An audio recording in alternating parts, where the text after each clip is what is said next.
నోట్ల రద్దు కష్టాల నేపథ్యంలో కేంద్ర ప్రభుత్వం మరో కీలక నిర్ణయం తీసుకునే దిశగా కదులుతోంది. వ్యాపార పారిశ్రామిక సంస్థలు తమ ఉద్యోగులకు జీతాలు బ్యాంకులు లేదా చెక్కుల ద్వారా ఎలక్ట్రానిక్ పద్ధతిలో చెల్లించేందుకు వీలుగా కల్పించాలని భావిస్తోంది.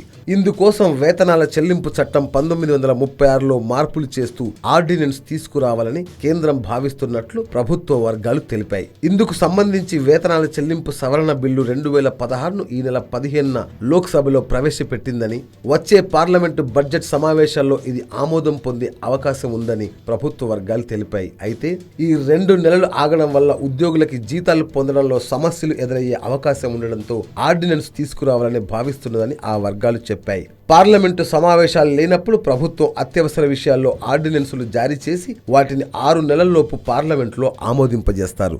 Yo-yo news, Hyderabad.